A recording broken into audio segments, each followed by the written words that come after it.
This is not like what I usually do, but this is an electric dryer. Um, I pulled it off the side of the road. I have a family member whose dryer is so old that to get the part to fix it properly, it costs more than what it's worth.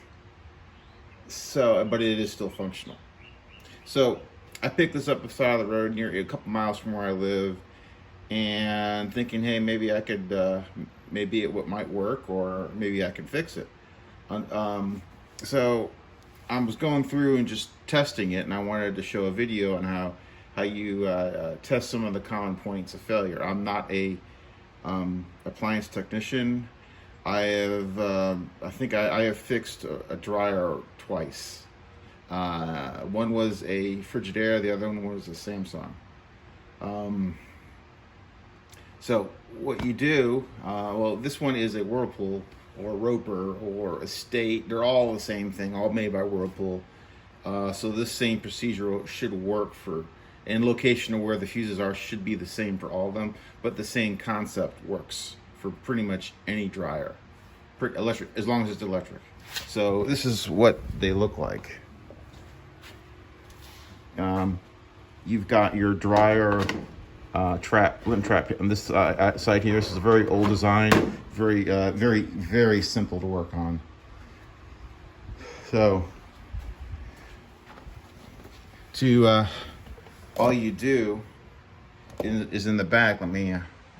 Back here is there's these perimeter screws or bolts.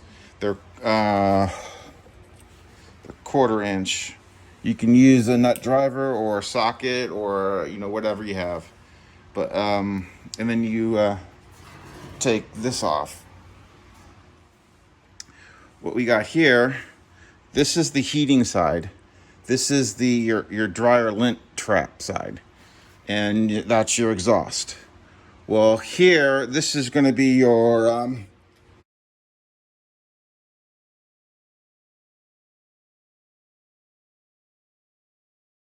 thermal cutoff fuse here.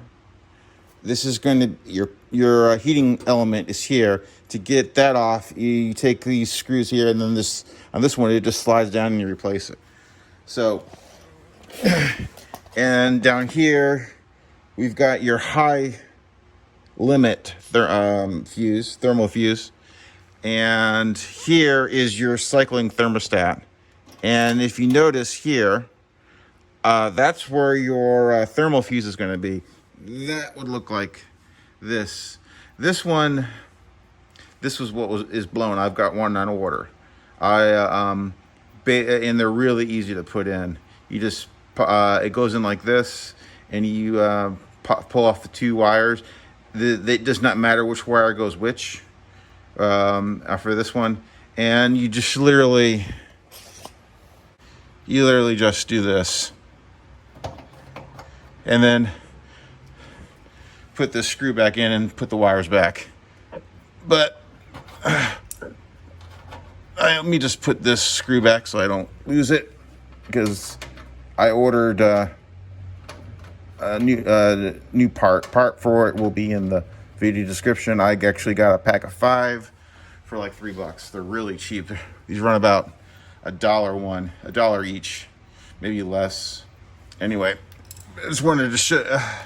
So what you do to test said fuse is you put your multimeter, and if you have it in a connectivity beeping one, you can do that.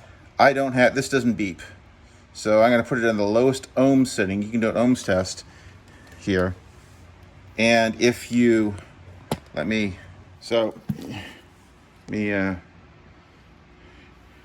you got the fuse here. We're gonna test this. You can do this while it's in the machine. You just gotta disconnect one of these terminals.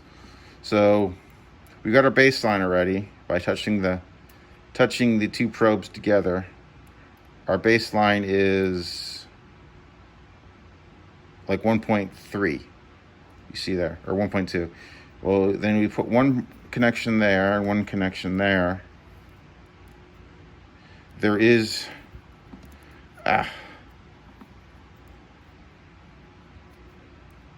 you see how it says 1? That means infinity. There is no connectivity in this fuse. That means this fuse is popped. What causes this thermal fuse to pop is it gets too hot. When I went through it and I took out the dryer vent side here and cleaned out the lint trap, it was all clogged. I'll see if I have some pictures to show, but I was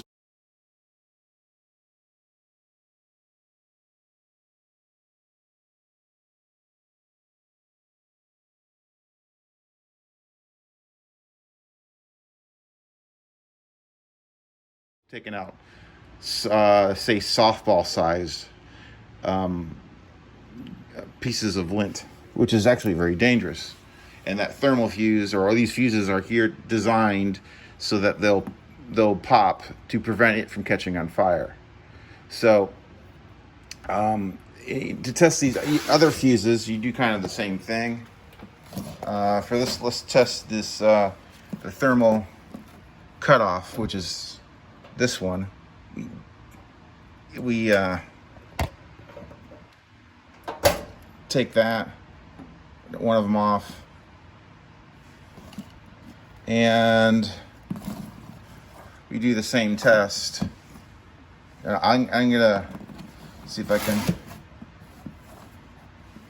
I'm going to put one probe here, one probe here, and I get like 1.3 ohms of resistance, which is what I get when I just touch these two together. So, and again, you do the same thing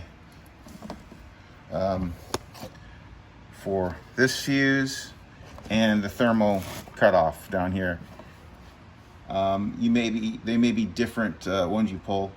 So I'm gonna just put this back. Make sure you put the connectors back in the right place. Try to keep the same wire on the same place. I can't go much further because my multimeter battery is dying. As you can see there, it was flashing. So if you want to test the coil, you can take the coil out here and do another resistance test. If you, for instance, if you wanted to do a resistance test on the coil, you would take your probes and you put one here and on this one here, and you'll be testing the resistance of the coil. You should get about 18 ohms. There is some resistance in the coil because that's what causes the heat. Hopefully, now I can't show you this running after I get the thermal fuse because well, maybe I can get a shot of it. This particular one came from a house that had a 3-prong. My house is equipped with a 4-prong. So, and my dryer is upstairs. I am not taking this upstairs just to test it. If this fuse is broken here, which is this, you need to check all your lint traps and the venting on your house because you probably got a clog and that's what caused it. Same thing is if you're any of these other fuses. Typically, what you will do is you'll replace the thermal cutoff fuse, and you replace kind of all of them at the same time, unless you because some of them could have problems. Like for instance, if you're overheating but it's running still, I think you need to check your cycling thermostat. It could be off, which causes it to run hot, which then I had a Samsung where it actually burned the coil, which Samsungs are known for, and after I repaired it, it actually burned one of these power leads. The wire just melted off, broke. So at that point, I just threw out the Samsung dryer and I got a Whirlpool, it was a Maytag, I believe, but it was essentially the same thing as this. That's it. Hopefully this can help. help you diagnose. This style is one of the easiest ones to work on. Now, if you need to take this off, there's 2 screws, bolts that are in here. You take these 2 off here, and then there's some screws here holding this on, and this whole thing will just slide out, and you can clean it out, which you really should do. If you got the back off, just go ahead and do that and vacuum it out, clean it out. You'll use less power, and your clothes will dry faster. Later.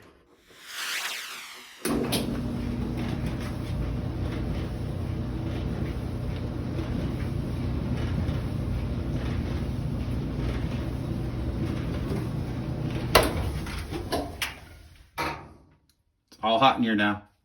Fixed.